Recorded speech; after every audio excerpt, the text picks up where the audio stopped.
Olá! Empresas focadas em criar soluções inovadoras para a educação com a tecnologia como principal ferramenta. São mais de 550 que existem no Brasil que já levantaram mais de 175 milhões de dólares em investimento desde 2010 em mais de 130 rodadas de investimento. E é neste cenário que o Ser Empreendedor de hoje conversa com Alexandre Sayão, que vai falar sobre uma plataforma, vai nos apresentar que ela tem 56 instituições de ensino parceiras da EdTech e que faz parte da rotina escolar de mais de 31 mil estudantes e potencializa de forma inovadora o compartilhamento do saber. Sayão, seja bem-vindo aqui ao Ser Empreendedor. Antes de você falar exclusivamente desse momento e da questão da educação, que inclusive depois da saúde hoje é a pauta da maioria dos noticiários em função dessa rotina da pandemia, eu queria que você falasse do início da plataforma. A plataforma A+, ela nasceu há 3 anos, em 2019. A gente já vem acompanhando aí o crescimento, né, o desenvolvimento das escolas nossas parceiras, clientes, desde 2019. Obviamente, em 2020, ano passado, a gente se tornou ainda mais relevante e ainda ajudou as escolas a se adaptarem a esse novo mundo que a gente está conhecendo e redescobrindo ainda hoje, mas a gente já tem essa trajetória aí de 3 anos, começando na rotina da escola, como você bem falou, trabalhando com gestão escolar, trabalhando com gestão de aprendizagem e com conteúdos complementares ao currículo das escolas. Quando você e esse grupo pensou nessa plataforma empreender uma startup, qual era o cenário que vocês tinham naquele momento e hoje? Qual é o cenário quando a gente fala em uma startup voltada à educação? O cenário de educação, de tecnologia para a educação, né, a gente chama de EdTech, é um cenário já há muitos anos muito efervescente, muito promissor. Por que isso? A gente tem hoje, só no Brasil, em torno de 40 mil escolas particulares, né, fora as escolas públicas, aí, que são quase 10 vezes isso.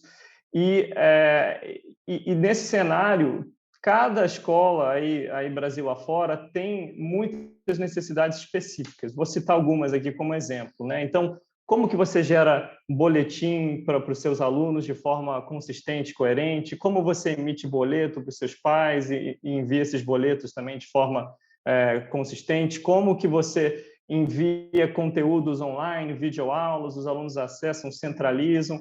Como você avalia alunos da melhor forma e também considera diferenças, e por aí vai. Então, existe uma série de serviços, de soluções que as escolas, muitas delas não têm ainda hoje, a maioria delas não tem uma gama completa, e aí, ao mesmo tempo, o dono de escola, a mantenedora, a diretora de escola, se deparam com o que você falou, que é um setor com em torno de 500 a 550 startups de educação oferecendo diversos produtos.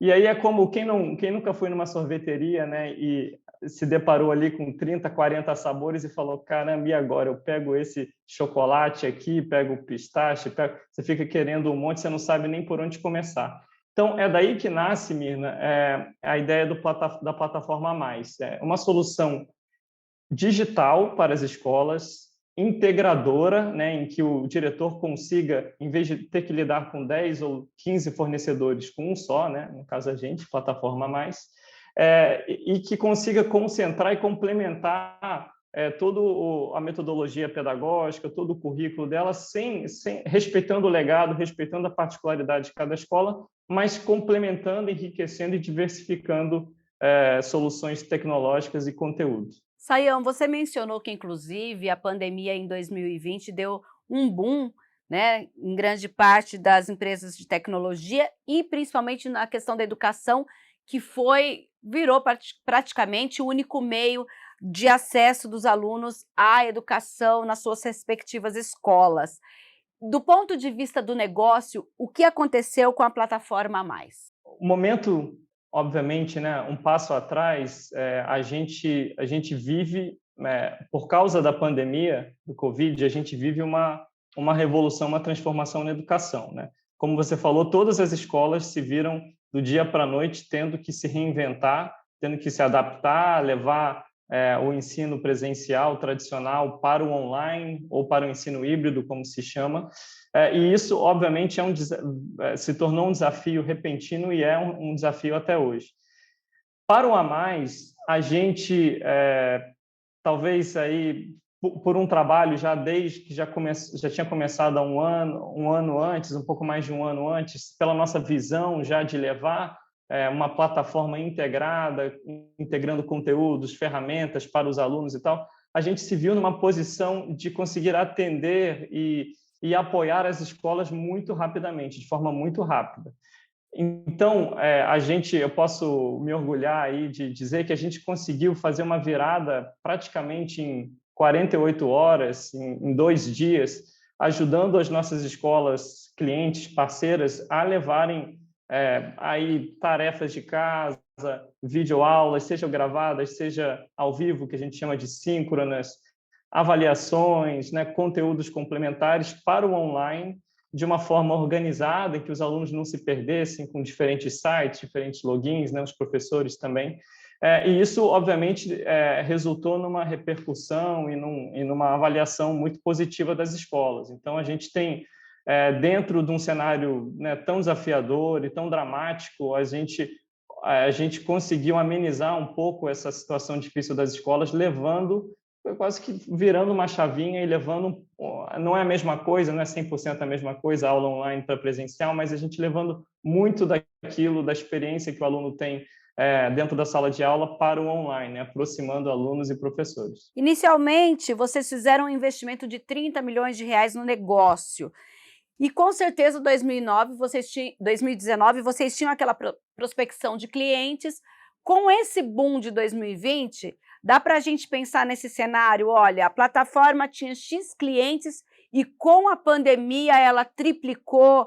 O que aconteceu do ponto de vista de crescimento da empresa? Aí vale até trazer um dado de mercado, né? Eu felicito que não só a plataforma A Mais cresceu muito, mas de forma geral as empresas de tecnologia para a educação têm crescido muito nesse período, né? E que bom isso, né? É saudável para o setor. Então, tem até um dado aqui, antes de falar do Plataforma Mais, de que 88% das edtechs ao longo dessa pandemia não tiveram que demitir, reduzir pessoal, isso é um dado muito positivo, e 40% das edtechs até contrataram novos funcionários. Isso é o caso aqui da Plataforma Mais. Então, desde então, a gente mais do que dobrou a equipe, incluindo a equipe de tecnologia, equipe de suporte, de sucesso ao cliente, e a gente mais do que duplicou também o nosso número de clientes, né, que agora a gente está em torno de 45, 46 escolas. E nosso plano, obviamente, é continuar crescendo muito, sempre de forma muito próximo às nossas escolas parceiras, de mãos dadas, né? Sempre priorizando a qualidade, a parceria, né? e esse complementaridade à escola, para que ela nunca perca a essência dela e que a gente consiga promover essa transformação digital, né? E potencializar cada vez mais essa educação híbrida. Que veio para ficar. Nós fizemos uma breve pesquisa a respeito desse mercado e, em grande parte, a preocupação é justamente, a gente tem as escolas particulares, mas geralmente as edtechs não conseguem, por exemplo, entrar no mercado das escolas públicas, até porque tem toda uma questão burocrática envolvida. Aí a gente percebe também, por outro lado, que os governos tiveram que se adequar também e, de certa forma, usar a tecnologia para chegar até o seu aluno. Se ele tem acesso ou não é uma outra discussão que não nos cabe aqui. Mas você acha que, do ponto de vista das edtechs, ainda há um futuro promissor no que diz respeito de também entrar no mercado das escolas públicas? A gente precisa, né? As escolas públicas precisam disso, né? A gente sabe aí dos desafios da educação pública no país. O aluno de educação pública, ele merece, né, esse acesso digital, o acesso a tecnologias, o acesso a conteúdos complementares, com certeza. E é um mercado, obviamente, gigantesco. Aí, 85% dos alunos de educação básica estão em escola pública. Então, é um mercado é, gigantesco, assim, tanto em termos de números como de alunos, como mesmo de potencial financeiro. Dito isso, como você falou, é um mercado mais complicado para as startups, principalmente numa fase inicial, porque elas demanda delas até uma capacidade de caixa, né, mais sustentável, assim, por mais tempo, porque todos o período de contratação com uma secretaria de educação, né, com o governo, acaba sendo mais longo, depende de licitação, depende de uma fase de piloto, de testes, geralmente é para um ano, e aí pode ser um processo que duram até 2 anos, até mais. Então, ao mesmo tempo que é um mercado muito promissor, importante, e até como missão nossa, como brasileiros e educadores, eu gostaria demais de atender a educação pública, né, no curto prazo. Ela não é para qualquer startup, não é para, depende do momento da companhia, então acho que isso deve ser muito bem considerado aí dentro do plano de negócios e da capacidade até financeira, né, de cada startup. Sayão, você já tinha algum outro empreendimento, ou na área da educação, ou em outra área antes? Como que é empreender falando em tecnologia para a educação? Comecei minha carreira, eu sou economista e administrador de formação, mas digo que sou educador por vocação, né? Foi uma escolha, uma mudança, foi meu projeto de vida. Eu comecei no mercado financeiro e trabalhei por 7 anos aí no estado de São Paulo, na cidade de São Paulo, sou carioca. E aí fiz uma transição, depois de um tempo eu vi que eu queria sair da análise e ir mais para o impacto, né? Para fazer as coisas acontecer, trabalhar com pessoas. E aí eu fiz uma transição, fui fazer um MBA fora, e aí eu cofundei uma startup de delivery de comida em Singapura, olha isso, na Ásia, logo em 2016. Essa foi a minha primeira experiência empreendedora. Lá eu senti todos os desafios, aprendizagens e dores, né, que um empreendedor começando do zero, você abrir o mercado, você estruturar a empresa, você criar seu plano de negócio, precificação, operação e tudo. Mas foi o meu MBA de verdade, né? Foi ali eu certamente me formei como empreendedor. Depois ainda voltei para o Brasil, tive uma outra experiência em startup de tecnologia, numa startup de aluguel de imóveis aí muito muito grande aí, que inclusive nasceu aí de certa forma em Campinas. E finalmente nos últimos 5 anos eu migrei para a educação. E aí na educação eu tinha esse sonho, essa vontade de trabalhar com educação, né, como uma forma de transformar vidas, né? E o Brasil é o grande caminho para a gente mudar a situação do Brasil e mudar gerações e ter grandes movimentos.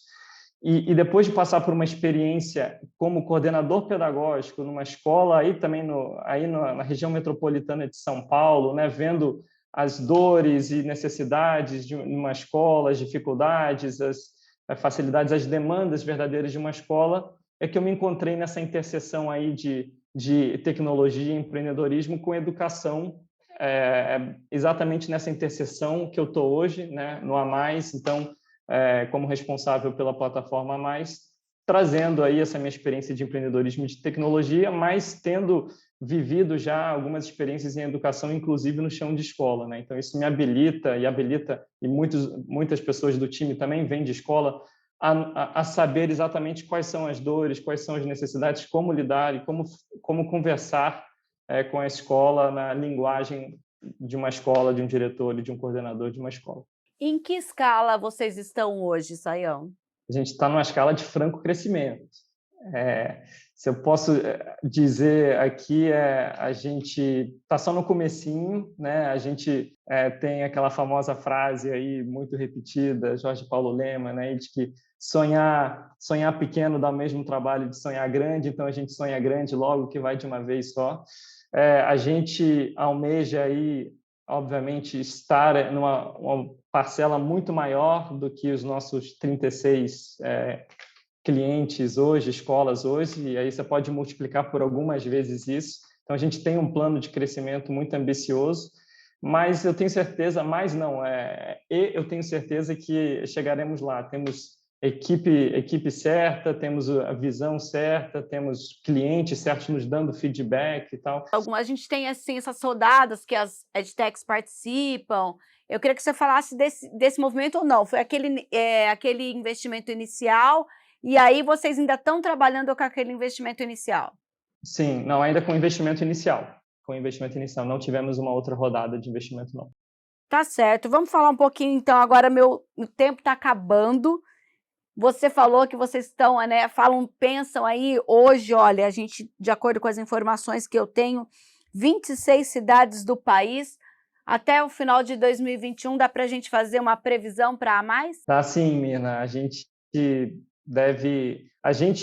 Até o meio desse ano, a gente já vai estar em todos os estados brasileiros, todas as regiões brasileiras, desculpa. Estados brasileiros ainda não, mas a gente chega lá também. Todas as regiões brasileiras, Centro-Oeste era o último que nos faltava, e a gente vai anunciar aí, quer dizer, fechando um contrato aí muito em breve com uma escola de lá.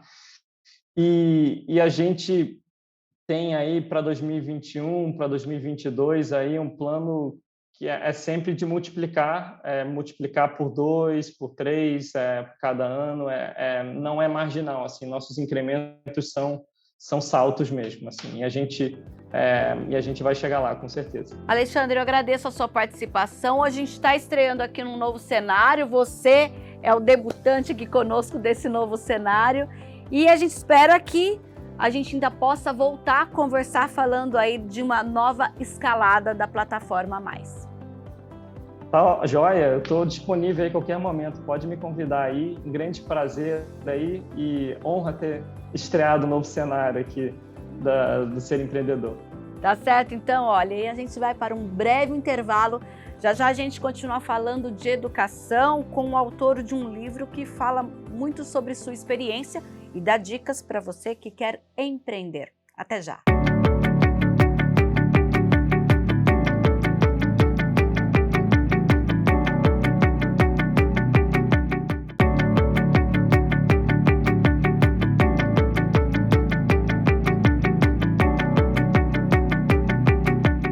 Segundo bloco do Ser Empreendedor, e a gente continua falando sobre educação, conversando com o Gustavo Martinez, que é o nosso convidado. Ele é autor do livro Managers, 21 princípios praticados pelos campeões. Gustavo, seja bem-vindo, e eu já começo com essa pergunta: o que o motivou a escrever esse livro e quais são esses 21 princípios? Olá, pessoal. Boa tarde a todos. Para mim é uma alegria muito grande estar aqui, batendo esse papo com vocês. E o livro Managers, ele foi o que me inspirou. Na verdade, foi a pandemia do ano passado, o período que nós fechamos as nossas empresas pela primeira vez, né?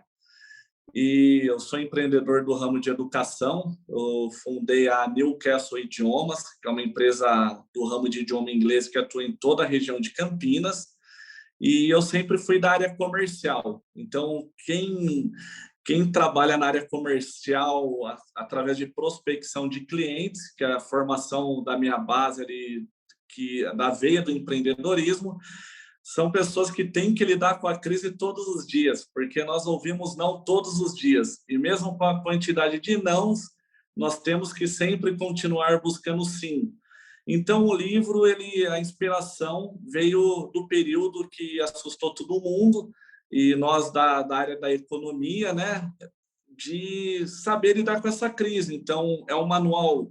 Na verdade, a ideia desse livro era para ser um manual para todos os líderes da nossa empresa, gerentes, franqueados, sócios, e aí começou a criar forma para se tornar um livro mesmo, para compartilhar com todo mundo que vive do empreendedorismo, que vive da área comercial. Gustavo, naquele momento você fala, então, olha, a gente até conversou no bloco anterior com o Alexandre Sayão, da plataforma A Mais, e no caso, por ser uma EdTech, o negócio deles cresceu durante a pandemia, em função de que grande parte das escolas tiveram que usar a tecnologia para conseguir estar próximo aos alunos. E você parece que no começo da pandemia, o seu negócio, você teve uma grande dor.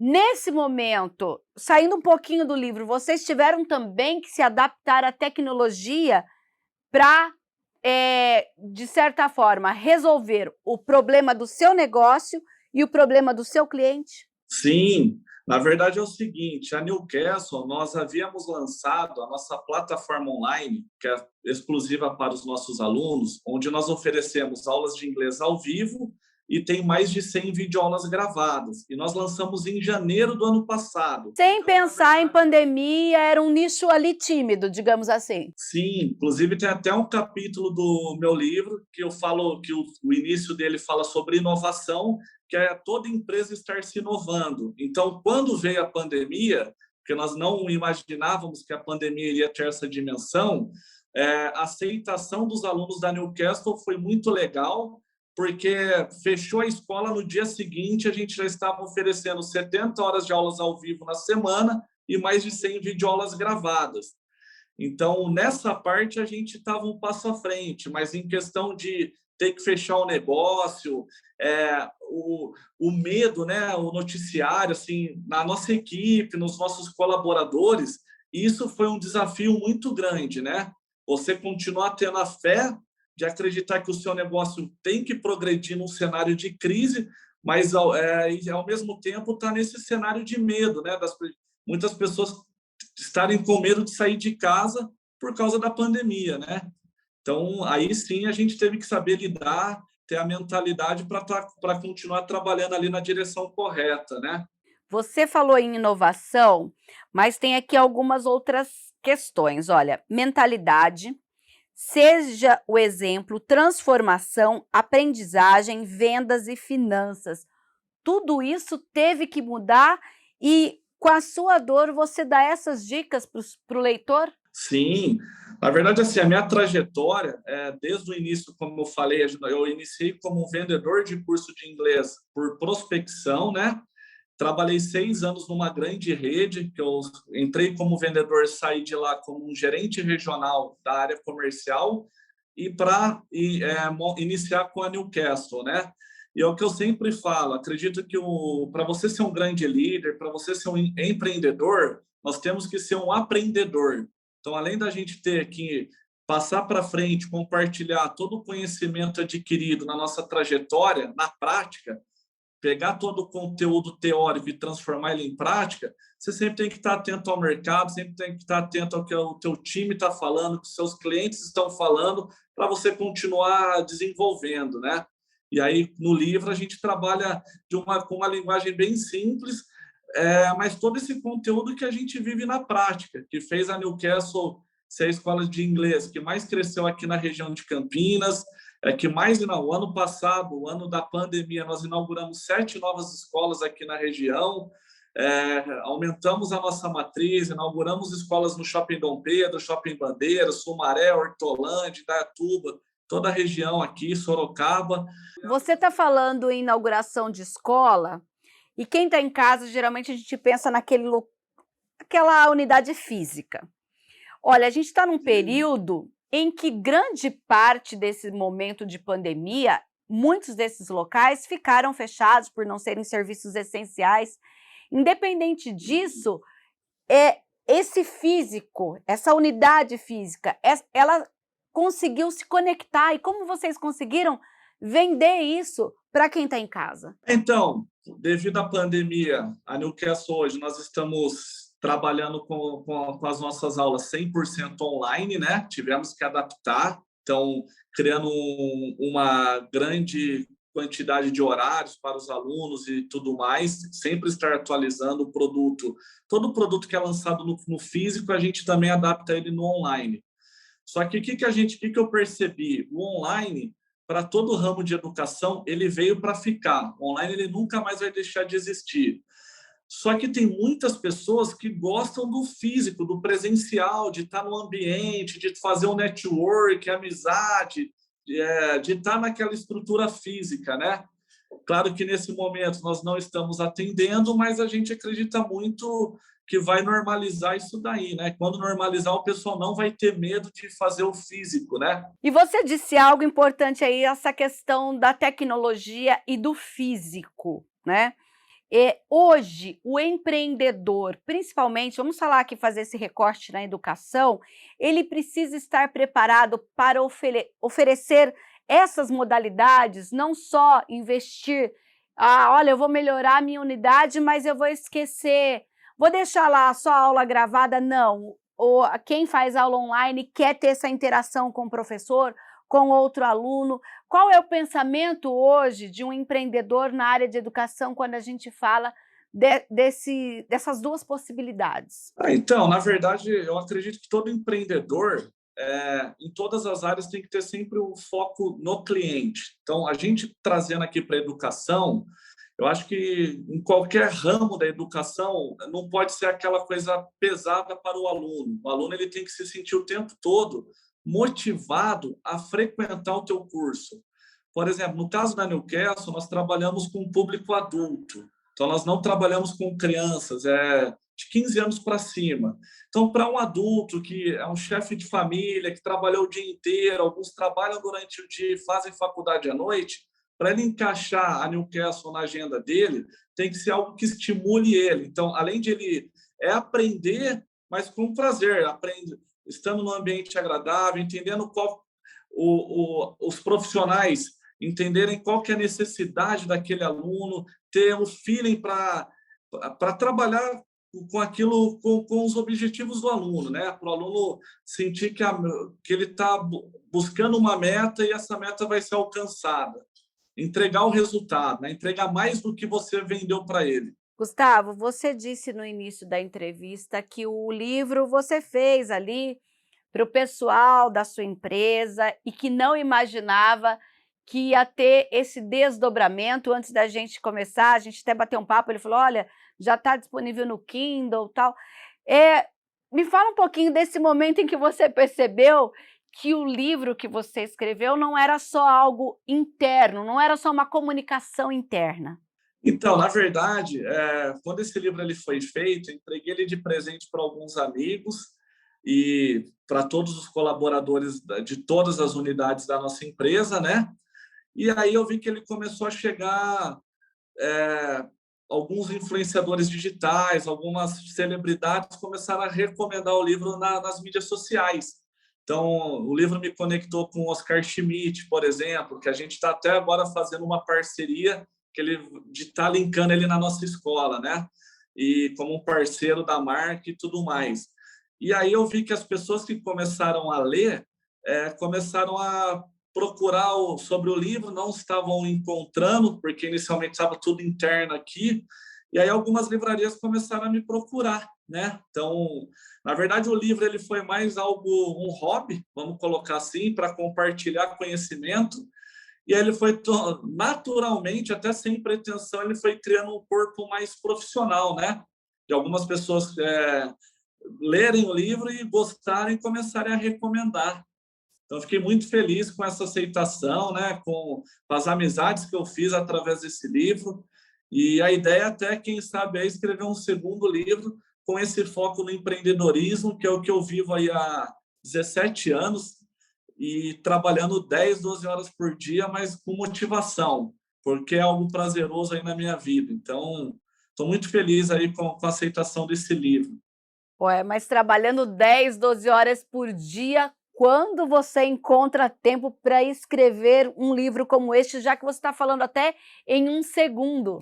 Então, na verdade, eu usei toda essa energia na época da pandemia, né? Como empreendedor que trabalhava 10, 12 horas por dia, quando fechou tudo, a gente organizou a escola para atender os alunos online, mas eu vi que aquela agitação que eu tinha no dia a dia estava em casa, né? Então, não estava trabalhando presencial, então eu precisava canalizar essa energia em algum local. E eu falei, vamos escrever esse livro então, vamos escrever um manual inicialmente, que depois se tornou um livro, entendeu? E esse segundo livro, você já tem ideia, já falar de 2021? Conta um pouquinho, dá para dar aqui um spoiler para o Ser Empreendedor? Sim, a ideia inicial é estar lançando ele no final desse ano, né? No final agora do ano de 2021. É um livro com foco em gestão de pessoas, liderança, entrar nessa parte mais técnica, né? O Managers, ele trabalha muito o conceito de uma maneira, com uma linguagem bem simples, mas que todo empreendedor vive, independente do ramo que a pessoa empreende, que é lidar com clientes, é gerar resultados de venda, é ter equipe motivadas, é cuidar de finanças, é sempre estar se inovando, é sempre estar sabendo lidar com a crise, mantendo uma motivação. Então, o Managers, ele trabalha todos esses conceitos que eu aprendi com muitos players do Brasil, que eu fiz cursos, mentorias, pessoas que vivem esse empreendedorismo e que me ensinaram muita coisa, que eu apliquei na minha empresa e deu resultado grandioso. E a ideia do segundo livro é entrar numa parte mais técnica disso daí, né? Então, mais exemplo, eu vejo que o Managers é um livro muito de motivação. Muitos me falaram que até serviu como uma motivação pessoal, porque ele entra muito nessa parte de superação, de mentalidade, né? E aí, esse segundo, a minha ideia é ser uma coisa mais profissional mesmo, termos técnicos. Correto. Você mencionou também, Gustavo, sobre a importância das redes sociais, tanto que chegou até o Oscar Smith justamente por uma rede social. Hoje, o empreendedor ele tem que estar também antenado para as redes sociais, que é justamente que muitas vezes traz um sucesso, traz um insight. É por aí? Por aí. Eu acredito que as redes sociais vieram para ficar, né? Até pode surgir uma rede social nova do momento, da moda, porém não vai deixar de existir, porque as pessoas, o mundo, eu falo que nos últimos 20 anos que não existiam as redes sociais, mudou muita coisa. Então, hoje, o ser humano ele gosta dessa interação, as pessoas gostam de compartilhar momentos felizes, momentos de tristeza, elogiar, reclamar. Então, com certeza, todo empreendedor, independente do nicho, ele tem que ter uma atenção especial, porque, na minha visão, as redes sociais elas ditam tendências novas, aonde a empresa tem que se atualizar. Então, você consegue pegar tudo isso acompanhando essas mídias sociais. Managers, 21 princípios praticados pelos campeões. Você que está assistindo o Ser Empreendedor, vê aí, olha, a gente tem a capa do livro. E ele está disponível onde? Olha, ele está disponível em todas as livrarias leituras aqui da região de Campinas. E se você digitar no Google Managers 21 princípios praticados pelos campeões, está em várias plataformas de vendas online. Mercado Livre, Amazon, lojas americanas. Então, é fácil de encontrar o livro. Tá certo. Então, olha, muito sucesso. Eu agradeço a sua participação. E quando você lançar o segundo livro, vem contar aqui pra gente, viu, Gustavo? Tá bom, combinado. Para mim é uma alegria muito grande ter conversado com vocês e eu estou à disposição aqui para falar sobre empreendedorismo, sobre livro. Vamos que vamos. Vamos seguir em frente, que acredito muito que nós iremos terminar esse ano muito melhor do que nós começamos e que essa pandemia vai passar, se Deus quiser, logo, logo, e vai estar todo mundo aí desfrutando da vida novamente. Tá certo, e a gente acredita também, confia, né? Olha, e você que assiste o Ser Empreendedor, quer mandar uma sugestão, tem alguma dúvida, entre em contato com a gente pelo WhatsApp. O telefone é o 978293776 e a gente continua por aqui, inspirando as pessoas, os empreendedores brasileiros e até quem empreende aqui no nosso país, na nossa região, mas nem é brasileiro. Nossa ideia é inspirar você aí de casa. Até um próximo programa.